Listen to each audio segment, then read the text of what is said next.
నమస్తే సార్.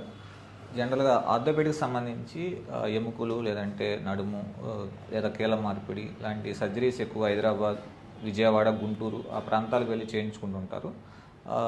అక్కడితో పోల్చుకుంటే మన దగ్గర సర్జరీకి సంబంధించి ఖర్చు ఏ విధంగా ఉంటుంది? ఒక విధంగా దానికి ప్రజలకు వివరిస్తే మనకి ఈ పరిసర ప్రాంతం వాళ్ళు వచ్చి ఇక్కడే చేయించుకునే అవకాశం ఉంటుంది. ఖర్చు అంటే అండి, ఇప్పుడు మనం రకరకాల సర్జరీస్ ఉంటాయండి. ఒక్కొక్క సర్జరీకి ఒక డిఫరెంట్ వాడే ఇంప్లాంట్ని బట్టి కానీ, ఒకటే సర్జరీలో మనం వేసే ఇంప్లాంట్ అంటే వాడే మెటీరియల్ కానీ, టైప్ ఆఫ్ సర్జరీని బట్టి కానీ మనం ప్రైసింగ్ అనేది ఉంటుందండి.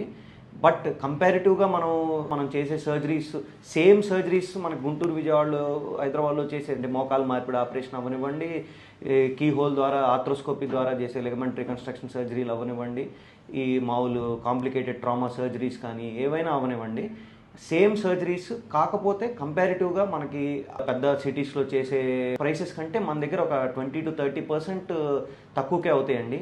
మనకి చుట్టుపక్కల ఉండే అన్ని విలేజెస్ కాబట్టి పేషెంట్ మీద కూడా బర్డెన్ ఉండకూడదు అన్న ఉద్దేశంతోనే, ఆ ఆలోచనతోనే మనం సర్జరీస్ అనేవన్నీ చేయడం జరుగుతుందండి. ఇక్కడ మెయిన్ మోటివ్ ఏంటంటే పేషెంట్ దగ్గర నుంచి వెళ్ళిపోయేటప్పుడు హ్యాపీగా వెళ్ళాలి. ఎకనామికల్గా అవనివ్వండి, ఫిజికల్గా మనం చేసిన ట్రీట్మెంట్ని బట్టి కానివ్వండి అన్నదే మన మెయిన్ మోటివ్ అండి. Thank you.